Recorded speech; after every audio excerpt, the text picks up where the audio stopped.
bonjour à tous. Bienvenue à ce webinaire de la famille de Mosaïque Gestion scolaire. Je me présente, mon nom est François Gauvin. Je suis ici pour présenter ma collègue qui va vous donner le webinaire d'aujourd'hui. Alors, ma collègue, c'est Viviane Brisebois. Et le sujet aujourd'hui, c'est en rapport avec le Mosaïque, portail et communication. Alors, je lui cède tout de suite la parole et je serai à ses côtés pour toute la partie clavardage. Et si vous avez des questions, je vais être là aussi à la fin. Alors, bon webinaire. Bonjour tout le monde, j'espère que vous allez bien. Alors, je veux vous rappeler là, que le webinaire est enregistré et puis nous avons une chaîne YouTube pour la GRIX. Donc, vous pouvez également visiter le site de la GRIX pour visionner tous nos webinaires de la gestion scolaire. Je me présente, je suis Viviane Brisebois. Je travaille à la GRIX depuis 2005. Donc, à mes débuts, j'ai fait du soutien pour Regard, pour les bibliothèques, et je provenais d'une commission scolaire. Donc, avant d'être à la GRIX, je travaillais dans une commission scolaire. Et puis, depuis 2008, je travaille avec l'équipe de gestion scolaire. Donc, j'ai travaillé dans plusieurs systèmes avant-garde des faits scolaires et plus particulièrement dans GPI. Donc, je suis une grande admiratrice de GPI, j'aime beaucoup GPI. Je suis formatrice en gestion scolaire depuis l'automne. J'effectuais déjà des formations, mais j'ai intégré l'équipe d'analystes depuis l'automne. Je fais le soutien et la formation des utilisateurs et puis je suis la personne contact pour communication répondant et pour le SPI. Un petit rappel pour les outils de VIA. Donc, du côté droit en bas, vous pouvez passer en plein écran pour que ce soit plus agréable pour vous. Et puis, vous avez des niveaux de zoom. Également, vous avez le clavardage du côté gauche. Et puis, on vous invite à utiliser en public pour que les autres puissent voir vos questions. Donc, on va avoir une période de questions à la fin si on n'a pas répondu durant le webinaire. Et puis, ça me fera plaisir de vous répondre. L'ordre du jour aujourd'hui, on va voir les objectifs de pourquoi on se réunit aujourd'hui. Donc, le concept, les préalables, les préparatifs, qu'est-ce qu'on va devoir faire, de quelle façon l'authentification va procéder. On va voir l'interface de notre nouveau module et puis la période de questions. Donc, le but, ce qui était demandé, ce que les clients, ce que vous avez demandé, c'est de pouvoir avoir une seule personne qui effectue un courriel pour l'ensemble des répondants, des parents de la commission scolaire. Donc, la GRIX vous a écouté et puis voici. Donc, suite à ce webinaire, vous allez être en mesure de comprendre le principe de fonctionnement de Mosaïque Portail Communication pour effectuer l'envoi massif de vos courriels. Vous allez connaître les préalables et les préparatifs, et puis vous allez comprendre l'interface utilisée par le responsable des communications pour l'envoi de courriels. Le concept, du côté gauche, on peut voir les bases de données GPI qui sont situées dans vos organismes. Donc, ce sont vos bases de données. Le responsable des communications va s'authentifier à Mosaïque Portail avec son code courriel et son mot de passe de la même façon qu'il s'authentifie pour Office 365. Ensuite de ça, les abonnements sont validés dans l'info nuagique et puis, quand tout est conforme, par la suite, le fournisseur de messagerie, nous, on a transmis les courriels selon les mêmes principes que la gestion d'identité. Et puis, les courriels sont acheminés vers les répondants. Au niveau des préalables, c'est bien évident qu'on va aller vérifier dans les dossiers qui sont les répondants, s'il y a des courriels, d'avoir des courriels valides. Ensuite de ça, s'il y a une déchéance parentale, une interdiction de cours ou un indicateur de décès, on n'enverra pas de courriel. Donc, c'est les mêmes fonctionnements là, qui s'appliquent que pour Mosaïque Portail et puis Mosaïque Inscription. Donc, on sait que vous êtes dans votre période d'inscription. C'est sûr que vous avez déjà effectué pour la plupart là, ces vérifications-là pour ceux qui utilisent Mosaïque Inscription. Au niveau des préparatifs, il faut que vous contactiez l'équipe de soutien pour que l'équipe des opérations puisse effectuer les configurations requises et les validations des vérifications de DNS. Par la suite, on prend un rendez-vous pour que l'équipe de soutien vous aide pour effectuer les premiers tests d'envoi. L'accessibilité se fait via votre Mosaïque Portail et puis donc par le web, d'un PC, une tablette, un téléphone. L'image s'ajuste, les écrans sont ajustables. L'authentification du responsable des communications, et puis là, ici, on parle du responsable des communications, c'est sûr que vous allez décider, il va peut-être avoir plus qu'une personne qui va avoir les habiletés ou les autorisations, excusez, pour pouvoir envoyer les courriels, parce que là, ici, on parle de l'ensemble des parents de la commission scolaire. Donc, le responsable des communications va s'authentifier, il va aller sur l'adresse de Mosaïque Portail avec son authentification d'Office 365 et il va se connecter. Pour arriver à son espace de travail, c'est sûr que vous pouvez avoir d'autres tuiles, vous pouvez avoir plus qu'un espace de travail selon ce que vous avez comme abonnement. Et donc, on va aller sélectionner communication au répondant.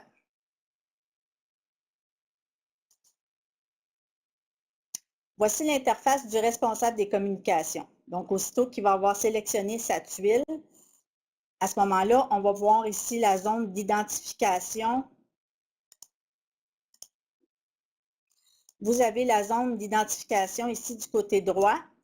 Et là, ici, moi, c'est parce que c'est ma banque de formation, mais ça va être le nom de votre organisme qui va être du côté gauche et aussi votre code d'organisme. Et toute la section pour composer le message. On veut vous rassurer. Si on survole ici, là, il y a un petit point d'interrogation. Donc, en survolant le petit point d'interrogation, on peut constater que pour protéger la confidentialité des destinataires, les courriels de cette section sont envoyés en copie conforme invisible.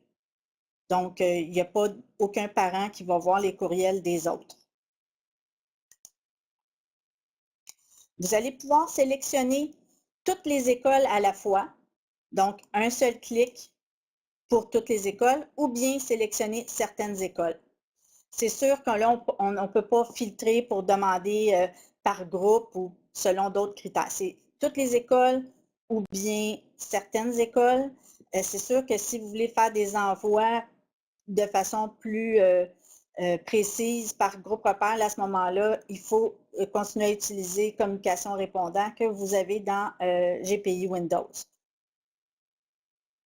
Avec la petite plaquette suivante, vous avez accès aux autres écoles pour les sélectionner et puis, à ce moment-là, on peut écrire aux parents.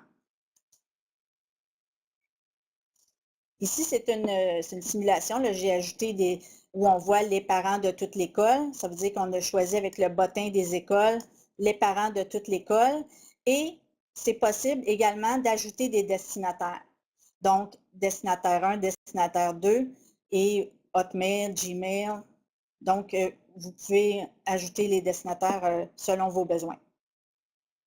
Nous vous recommandons aussi de vous ajouter en tant que destinataire, donc vous allez pouvoir conserver une copie du message qui a été composé.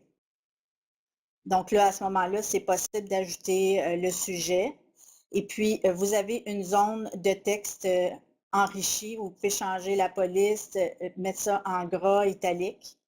Et puis, ça, c'est un exemple. Pour insérer une image, il va falloir que vous vous assuriez d'avoir un lien URL et puis que cette image soit enregistrée dans un hébergement de type public. Comme par exemple, dans votre Office 365, c'est possible, vous avez déjà cette possibilité-là d'ajouter une image et la rendre publique. Parce que c'est certain que si vous utilisez une image qui est enregistrée dans un de vos répertoires réseau, à l'interne, ça va bien fonctionner, mais pour quelqu'un qui va être chez lui, donc Hotmail, Gmail ou un autre courriel, à ce moment-là, ils vont voir un X, donc l'image ne s'affichera pas. Donc, il faut s'assurer d'avoir une image publique, mais comme vous avez pour sûrement d'autres façons d'afficher vos images à la commission scolaire. Donc, vous pouvez mettre une description et les dimensions ou conserver les proportions. Vous avez composé votre message. Donc là, vous vous dites, OK, ça va.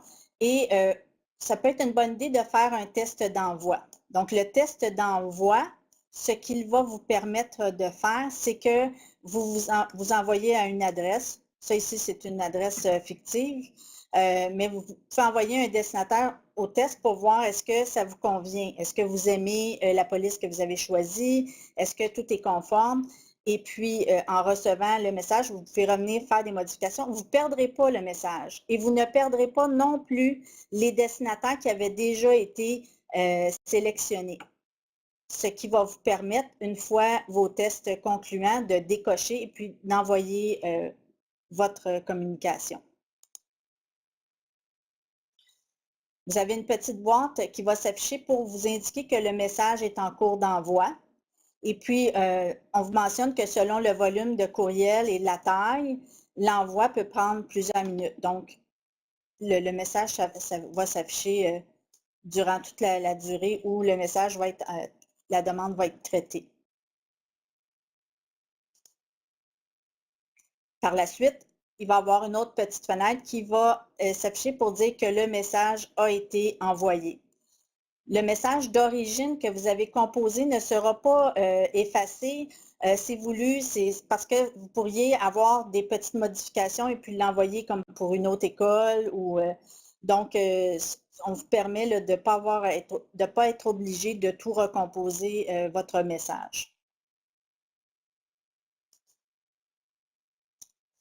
Au niveau du pilotage et des tests, on a 4 commissions scolaires qui sont nos pilotes.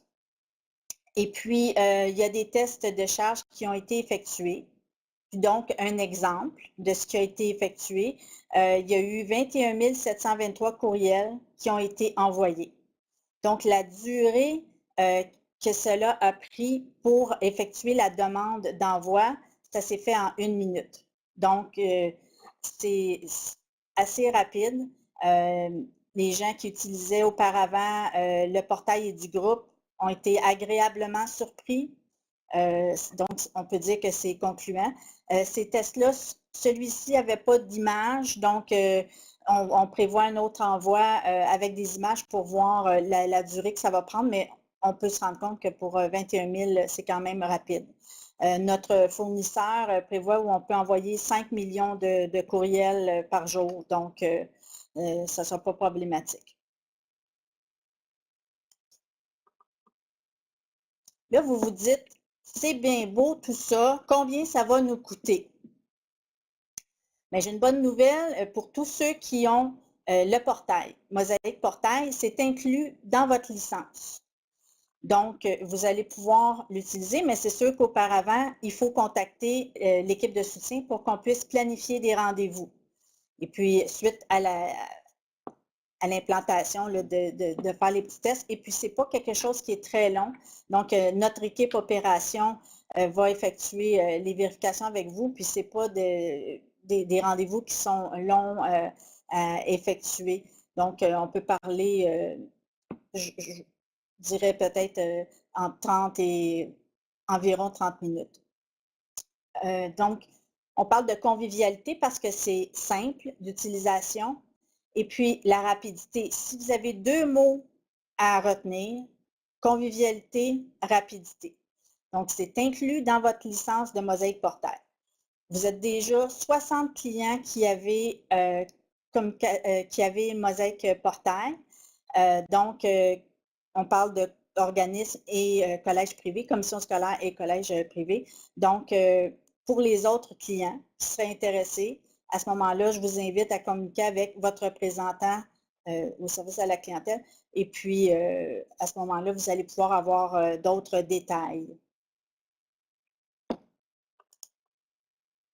Le prochain rendez-vous pour le prochain webinaire va être effectué, être le 12 mars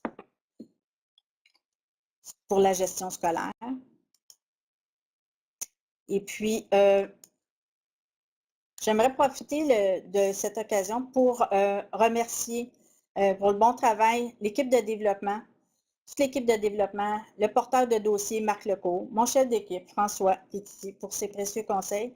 Et plus particulièrement, j'aimerais remercier Dominique Perrault et Julie Robert pour leur grande disponibilité et puis répondre à mes questions parce que j'avais de nombreuses questions puis je pense que je vais en avoir d'autres.